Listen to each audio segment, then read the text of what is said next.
beberapa teman-teman itu mahasiswa itu masih kadang belum terlalu paham tentang antropologi. Tahu nggak? Pernah belajar antropologi? Pernah belajar antropologi sebelum? Oh berarti dari SMA ini?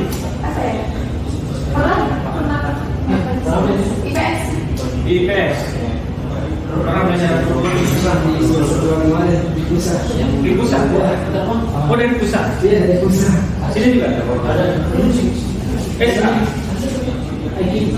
Egy di siapa ya? Siapa? Ibu sebalik dia Oh cewek. dia baru saya Cowok. dia baru saya Oh bermaksud ya. Beberapa misalnya dia masih kurang paham lah tentang antropologi. Nah, untuk menjelaskan antropologi itu, menurut saya memang tidak sebatas 1, 2, 3 pertemuan. Kemudian, kenapa antropologi urgensinya sangat krusial di perguruan tinggi Islam itu adalah bahwa di antropologi memiliki semacam paradigma yang terkait dengan mata kuliah lain, terutama misalnya platform dari Kementerian Agama itu di mana kita untuk kemudian bisa terlibat atau berpartisipasi dalam program moderasi beragama. Jadi kalau antropologi itu, misal saya kelihatan nggak style Islaminya? Enggak kan? Saya aja, tapi Islam ya Islam. Kita baca sholat juga, tapi ya melaksanakan hukum Islam lah, seperti itu. Nah, di antropologi itu kemudian mahasiswa diminta atau dituntut untuk mempelajari keragaman. Kata kunci dari antropologi itu sebenarnya adalah keragaman. Seperti misalnya penjelasan dari mata kuliah hadis misalnya. Anda punya tetangga non-Muslim, Anda punya tetangga Hindu, Anda punya tetangga Kristen. Anda orang misalnya dari Bima, Anda dari Sumbawa, Anda dari Sasak, dari Lombok maksudnya. Dari Lombok itu kan kadang beda-beda tuh. Yang kayak lu punya kadang-kadang ada karakter sendiri gitu. Yang dari Lobar punya karakter sendiri. Lobar yang sebelah selatannya Mataram, sebelah baratnya beda. Terkadang bisa dilacak dari aksennya. Nah, pada baik, semua yang saya bicarakan itu adalah culture, kultur, jadi budaya. Nah, seringkali teman-teman itu hanya melihat budaya dari segi kayak pertanian, penyanyian, tradisi, melihat hanya sekedar musik, melihat hanya sekedar misalnya roah, kayak begitu. Nah, padahal budaya itu sangat luas. Itu melibatkan sebenarnya mindset seseorang. Mindset itu pada dasarnya adalah kalau kita pakai paradigma kognitif, mindset itu sama dengan budayanya sih. Ngerti kan? Kayak gitu. Tidak ada orang yang punya tidak ada orang yang dengan mudah meninggalkan aksen dari bahasa ibunya. Misalnya kita ngobrol, meskipun dia dengan logat Jakartanya, pasti bakal ada bunyi tuh aksen aslinya. Misalnya kayak saya dari Sulawesi, nggak bisa bohong. Saya dari Sulawesi karena punya aksen Sulawesi. Itu adalah salah satu unsur dari budaya itu.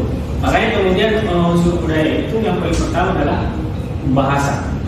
Itu yang kemudian mengikat kita, membuat mindset kita untuk kalau ada tadi belajar interaksi, di bahasa itu ada bahasa interaksi di rumah. Pakai bahasa apa di rumah?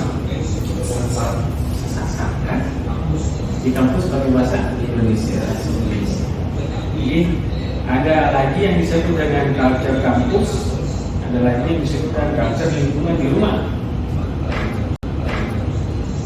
Oke, nah saya ingin membuka mata kuliah ini dengan sebuah case yang menurut saya itu sangat menarik sekali Lombok.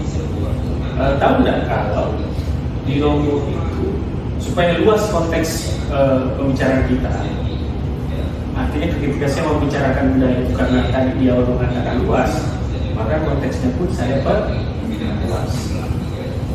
Di Lombok itu, Lombok Timur terutama itu merilis bahwa sekitar 37% prevalensi stunting. Tahu stunting? Apa stunting? Kurang gizi. Kurang tinggi, kurang gizi. Yang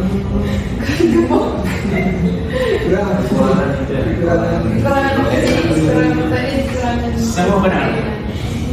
Semua benar. Ya. Kalau kita bilang kurang tinggi itu adalah akibat.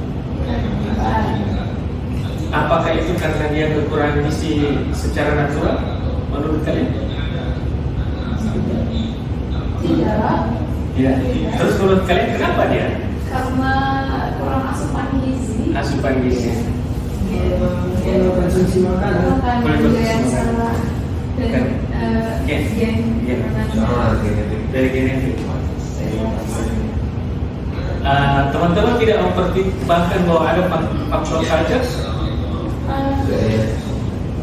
faktor budaya. tidak. Sepertinya ada tapi tidak tahu. Ada dan Iya, tidak. ada. Justru yang paling berpengaruh terhadap kesehatan adalah budaya. Ada. Misalnya gini, ada kebiasaan orang di Sasak menikahkan anaknya Oh iya. di usia. Ini. Apakah dia salah menikahkan di usia dini? Sebenarnya enggak, karena budaya. Yang salahnya gini, boleh dia menikah di usia dini, katakan umur 17 tahun lah, tapi dia matang secara literasi. Banyak kasus misalnya kayak gini, dia sekolah keperawatan, dia sekolah kesehatan, dia sekolah kebidanan, tapi anaknya masih stunting. Harusnya kan dia udah punya pengetahuan itu tentang gizi kan, tapi apa yang mempengaruhi dia? budaya tradisi. Misalnya dia lebih percaya neneknya, Iya. dia lebih percaya dukunnya. Oke. Yang misalnya kayak kalau bayi itu yang dikasih makan pada saat dia fase pasif makanan tambah untuk ASI, itu katanya cukup dengan kuah air. Yang punya gizi adalah sayurnya. Misalnya daun kelor nih, yang dikasih itu airnya doang, yang tidak dikasih daunnya dibuang. Saya pernah juga airnya jadi bapak buat proses. Ada lagi kasus misalnya apa? Ya penyakitnya itu sudah tinggal dibuat dimintakan air aja gitu. Tapi tahu nggak yang paling heran ya? Dia nggak boleh potong rambut. Sakit. Ya. Iya. Dia nggak boleh potong rambut. Meskipun tidak ada penjelasan medis. Harus pakai itu, harus pakai bawang merah atau putih supaya terhindar dari beranak kayak. Berarti Coba betapa berpengaruhnya budaya itu terhadap persoalan ibu, kesehatan ibu dan anak. Kadang ada yang bilang ini, nggak mau saya makan itu, katanya makan nanas. Padahal sebenarnya bisa-bisa aja, asal jangan kelewatan. Lalu katanya nanti anaknya tidak ini keguguran. Kalau memang mau menggugurkan ya di awal dong. Tapi kalau udah matang, sudah butuh asupan yang banyak ya, harusnya dia boleh hanya makan buah. Seperti itu. Nggak boleh makan cumi-cumi. Kan lumayan tuh proteinnya sebenarnya. tidak mau makan daging nanti ya nanti bau amis gitu. Pada itu gizi.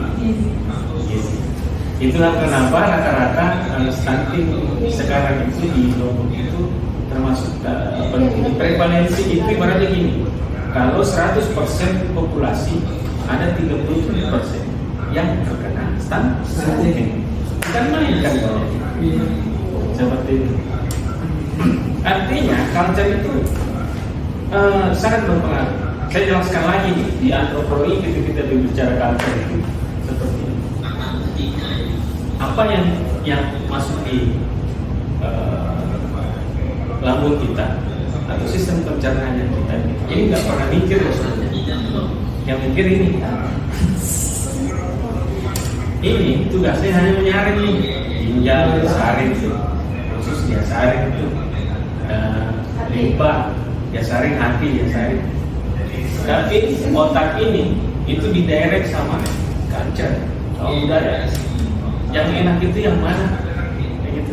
Karena gini, saya kasih gini, makanan secara substansial adalah tetaplah makanan dengan seluruh komponen-komponen kandungannya. Misalnya 2 jeruk, kandungannya yang membedakan yang paling jeruk ini sekian persen vitamin ini, sekian persen vitamin ini. Tapi jeruk itu berkelas. Tahu? Itu karena kenapa bisa berkelas antara jeruk yang lokalan dengan jeruk dari Jepang, misalnya atau jeruk New York, jeruk Bali, berkelas kan? Nah itu kemudian padahal kalau dipikir kan sama, paling beda 0,3 miligram vitamin apa kandungan. Jadi kayak ini, makanan tetap makan dari segala kandungan, tetapi dia dibungkus oleh culture. Apa yang membungkus culture? Warnanya, bentuknya, maknanya. Itu belakangan, tempatnya nanti ada maknanya. Misalnya kita tahu makanan apa sih namanya? Apa sih? Ares. Saya di Lombok itu baru pertama, saya kan dari Sulawesi. Di Lombok itu sekitar 2023 itu pertama kali itu langsung kayak adventure keliling-keliling di Lombok. Pada hari ini itu dalam pertama kali hidup saya makan yang namanya batang pisang. Dan itu ares. Nggak pernah di Sulawesi yang namanya makan batang pisang. Tapi di sini dimakan, dijadikan sayur, disajikan di roh, berarti ada makna. Pernah makan batang itu jantung pisang sih biasa. Maksudnya ini batang rotan pernah, di Dalu pernah dapat. Batang kelapa sudah. Segala batang di sini. Gampang nggak? Di Sulawesi nggak ada tuh, di sini aja. Jadi maknanya kita pisang di Sulawesi maknanya adalah oke, kita ambil buahnya, batangnya kita set, tapi di sini buahnya diambil, batangnya masih bisa jadi masih bisa apa lagi namanya? Ares. Itu culture, ada bentuknya, ada jenisnya, yang kemudian dikonstruksi oleh pikiran yang didirect oleh culture. Jadi itulah yang kita pelajari di antropologi. Betapa kemudian bahwa konteksnya sangat luas. Kita berbicara makanan bisa dikaji secara antropologi. Kita berbicara kesehatan bisa dikaji secara antropologi. Sampai sini ada pertanyaan sebelum kita masuk ke intinya. Sudah jelas? Sudah jelas apa sudah antum ini? 14. Bagaimana di sini berapa menit ya? 5 menit? 14.43. 14.43 ya. Jadi di kira-kira 3 menit lagi atau 4 menit lagi. Itulah kemudian di mata kuliah ini, di pertemuan kedua kita akan mempelajari perspektif, konsep dan teori dari antropologi seperti itu. Nah, kita akan mempelajari perkembangan konsep antropologi pertama, ya. Jadi ilmu itu berkembang ya, bahwa ada dari awalnya evolusi misalnya, kemudian berkembang menjadi interpretasi. Kalau antropologi dulunya mengatakan bahwa enggak, manusia itu dari tidak beradab sampai beradab. Nah itu kemudian dilawan oleh perspektif yang mengatakan bahwa ada kok perspektif lain interpretasi. Karena kalau kita pakai perspektif evolusi, kita itu seperti melihat bahwa budaya lain lebih rendah daripada kita. Itu bahaya. Itu namanya stereotip. Stereotip itu bahaya itu. Mungkin tidak dijelaskan tadi ya, tentang kenapa kemudian rasa iri dengki itu tumbuh. Itu karena stereotip itu sudah terlanjur pikir bahwa tetangganya nggak ada apa-apanya dibanding saya. Nah itu bahaya itu. Ya. Jadi ada agama dan perubahan sosial, keanekaragaman dan identitas di kasus dan metode penelitian. Di akhir pertemuan, di akhir semester kita akan membuat mini project. Jadi project small research. Jadi saya akan memperkenalkan ke teman-teman tools, instrumen-instrumen penelitian yang digunakan dalam antropologi untuk mengorek atau menggali budaya di masing-masing daerahnya. Kira-kira begitu. Jadi ada 5 agenda dalam semester ini. Baik, mungkin itu aja yang saya jelaskan di kesempatan kali ini. Ini nanti akan kita pelajari selama berjalan 1 semester. Berikutnya